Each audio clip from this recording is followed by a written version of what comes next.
नमस्कार, मैं मनभूषण कुमार आप सबको मैं अपने YouTube चैनल पर स्वागत करता हूँ। सबसे पहले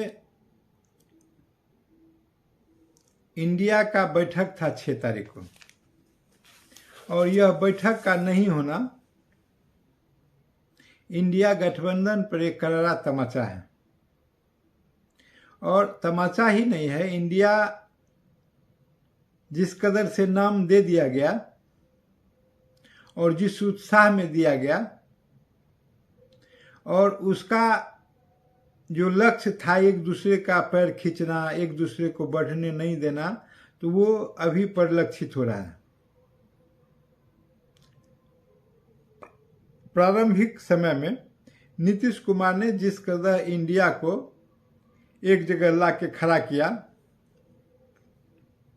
और फिर उन्होंने पूरे उत्साह के साथ उसका 2-3 बैठक करवाया और सभी लोग उसमें जुड़ गए, सभी लोगों ने अपना एकरूपता दिखाने का काम किया।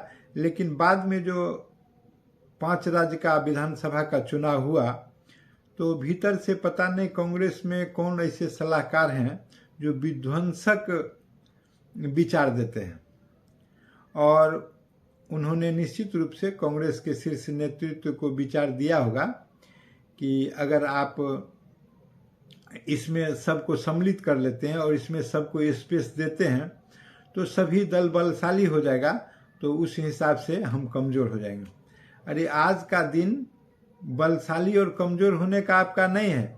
आज ऐसा स्थिति है, नरेंद्र मोदी नाम का यक्ष जवाब ऐसा है आपका कि आप उसके सामने कहीं ठहर नहीं रहे हो। और मोदी इस प्रकार से अगर आपको ध्वस्त करता रहा तो कांग्रेस का तो अभी 51 आया था, पिछले बार 40 आ जाएगा। अब जो आगामी चुनाव होगा हो सकता है कि 40 लोकसभा सदस्य ही जीते। इस प्रकार का लहर चल रहा है और आप सिर्फ एक दूसरे के टांग खींचने पर अपना त्याग नहीं कीजिएगा। तो जब त्याग नहीं कीजिएगा तो फिर टांग खींचते खींचते सबके जाके आप खींच के समुद्र में फेंक दीजिएगा। अब देखिए, अंदाज कीजिए कि अभी जिस बल पर आप चुनाव लड़ रहे थे और जो रणनीति आप बना रहे थे, अब ममता कैसे आपके साथ खड़ी होगी। ममता को बंगाल में खुद यह डर है कि मेरा मुस्लिम वोट अगर भाग के चला जाएगा कांग्रेस की तरफ तो मेरा क्या होगा। कम्युनिस्ट को खुद यह डर है कि मेरा मोहम्मदन वोट भाग के अगर कांग्रेस की तरफ चला गया तो मेरा कैसे। तो कम्युनिस्ट वामपंथ बिल्कुल चारों धरे बिल्कुल है, फॉरवर्ड ब्लॉक थे, भारतीय कम्युनिस्ट पार्टी थे, मार्क्सवादी कम्युनिस्ट पार्टी थे, लेनिनवादी, सब बिल्कुल ख़त्म, कोई सीट है नहीं। तो फिर उनका क्या होगा। अब नाम का दल रह गए हैं, लेकिन बावजूद इसके सभी लोग इस चिंता में अपना अपना घर बचाने में, अपना अपना कुनबा बचाने में लगे हुए हैं कि ममता बड़ी त्याग के साथ। और फिर ममता इस स्थिति में कैसे कांग्रेस का साथ देगी, जबकि कांग्रेस जातीय जनगणना की बात करती है। ममता उनका साथ नहीं दे सकते, उनके साथ फॉरवर्ड वोट है। इस चुनाव में जो 3 राज्य में भाजपा ने जीता है, एक राज्य में कांग्रेस पार्टी को विजय मिली, एक मिजोरम में जेपीएम जीती, तो कांग्रेस ने सबसे नादानी भरा काम यह कर दिया कि जातीय जनगणना का मांग सबसे आगे बढ़ के उठा दिया, और उठाने के कारण उनका जो स्वर्ण वोटर था वो भाग गया। क्या यह रिस्क जो है दूसरे एलाइज लेना चाहेंगे क्या, जो स्वर्ण वोटर उनका भाग जाए। नीतीश लालू प्रसाद ले सकते क्योंकि बिहार का समीकरण अलग है, लेकिन दूसरे राज्य में ममता जो इसके बदौलत वो सरकार में है, अगर एक बार बोलेंगे तो रोड पर चले आएंगे, सत्ता उनका तुरंत छीन जाएगा। वो लोकसभा और ये एलाइज के फेरा में अपने बर्बादी को आमंत्रित कर देंगे। इसलिए अब ऐसा प्रतीत होता है कि ममता का इंडिया में जाना नहीं है। ममता राज्य की राजनीति करती हैं और वहाँ की राजनीति करेंगे और वहीं उनका सब कुछ चमक धमक बना रहेगा।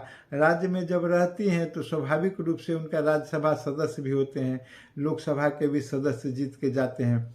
पिछले बार भी उनके यहाँ से 21 सदस्य जीत के आए थे बंगाल से ममता बनर्जी का, और इस प्रकार से तो 23 सदस्य जीते थे। 23 सदस्य बंगाल से ममता दीदी के यहाँ से उनका था, 18 भाजपा का था, एक दूसरे का था।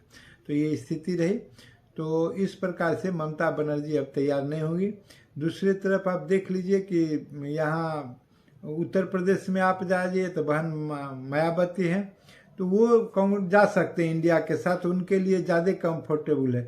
जो उनका जो मत है वो मुस्लिम तो है और दलित मत उनके साथ रहता है, जबकि अखिलेश के लिए ये ज़्यादा डिफिकल्ट होगा कि अगर यहाँ आके कांग्रेस अपना पैर पसार दे तो फिर किसका सीट जाएगा, किसका स्थिति जाएगा, तो वो उसके लिए अखिलेश वहाँ समाप्त हो जाएंगे, क्योंकि दोनों का जो वोट का है वो एक ही है।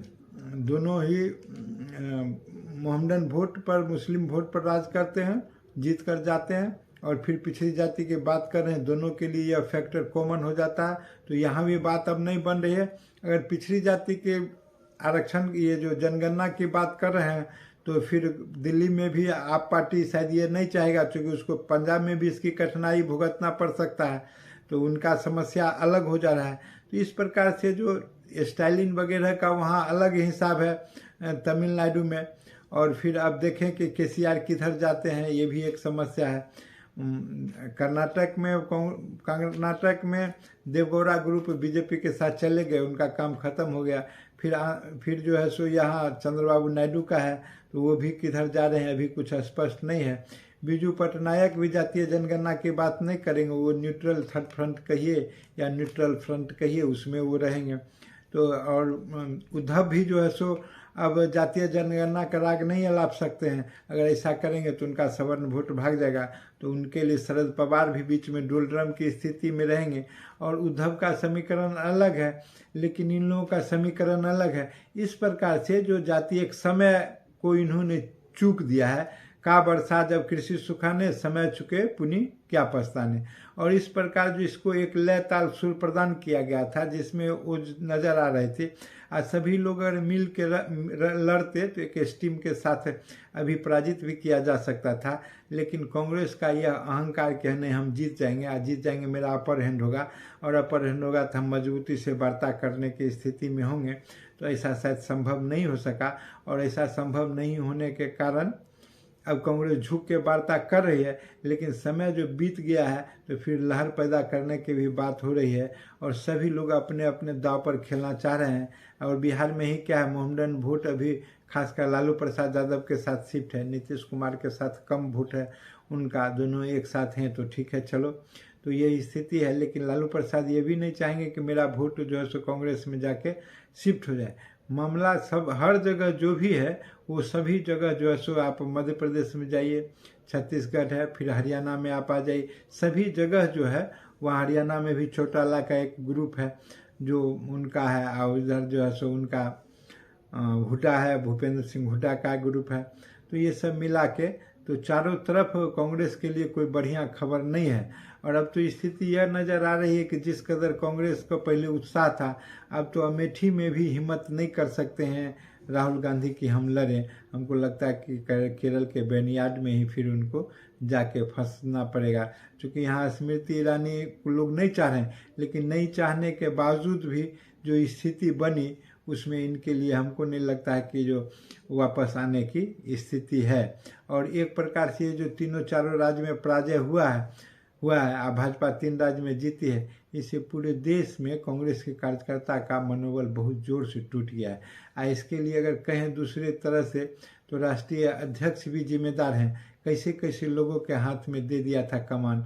भले ही यह बात अलग है कि कमलनाथ का पारी हो गया, अब उनका बेटा नकुलनाथ खेलेंगे, दिग्विजय का पारी हो गया, उनके पुत्र खेलेंगे, गहलोत का पारी हो गया, उनके पुत्र खेलेंगे, ये पीढ़ी सब हट जाएंगे। लेकिन जाते जाते इन लोगों ने इतना बर्बाद कर दिया है। अगर यही थोड़ा सा होशियारी किया होता और लचक दिखाया होता, और इस प्रकार से जातीय समीकरण को साधते हुए अगर यह समझौता इंडिया के दूसरे गठबंधन की ओर से किया होता, इंडिया के जो एलाइज लोग हैं, तो उसमें सभी लोग आके पूरा अच्छा तरह से बैटिंग फील्डिंग किए होते, तो न क्या छूटता और न ज़्यादा रन बन पाता। इस प्रकार से संभावना था कि भारतीय जनता पार्टी बोल्ड भी हो जाती और मैच हार भी जाती। तो ऐसा नहीं हुआ। ये सब इसलिए हुआ कि कांग्रेस की अपरिपक्वता। लेकिन दूसरी तरफ यह भी कहेंगे दूसरे एलाइज भी थे, वह भी चुपचाप अपने घर में बैठे रहे। नीतीश भी प्रतीक्षा करते रहे कि चुनाव 6 तारीख का परिणाम हो जाने दीजिए, तो 3 तारीख का परिणाम हो जाने दीजिए तो फिर कुछ होगा। अखिलेश भी उसी के पर प्रतीक्षा कर रहे थे, लालू यादव के यहाँ से वही बात आ रहे थे। सभी लोग 3 दिसंबर का 5 राज्य के चुनाव का ममता बनर्जी भी वही कर रहे थे, केजरीवाल के तरफ से भी वही स्थिति था, स्टालिन की भी वही स्थिति था। तो सभी लोग इस प्रकार से थे। केसीआर बहुत कूद कूद के कर रहे थे, धारा 370 पर वोटिंग भी कर दिया। तो आज केसीआर कहाँ खड़े हैं, उनको खुद भी समझ नहीं आ रहा होगा कि आज क्या है। फारूक अब्दुल्ला की तरफ से ही कश्मीर का समस्या है, तो उसका भी एक अपना मज़ा है, तो वो भी मुंह देखते रह गए। इस प्रकार सबों ने मिलकर तत्काल ऐसा लगता है कि 24 के नैया को डुबा दिया है, और उसके सबसे जो है सो विजेता के रूप में नरेंद्र मोदी निकले हैं। नरेंद्र मोदी के अगल बगल में बहुत दूर दूर तक कोई खड़ा नज़र नहीं आ रहा है। लेकिन 2024 का चुनाव है, चुनाव फिर चुनाव होता है, और इसी बल के साथ दोनों लड़ें। परिणाम का हम लोग को प्रतीक्षा रहेगा। अगर ये वीडियो आपको पसंद आया तो इसे सब्सक्राइब करें और बेल आइकन दबाने का काम करें।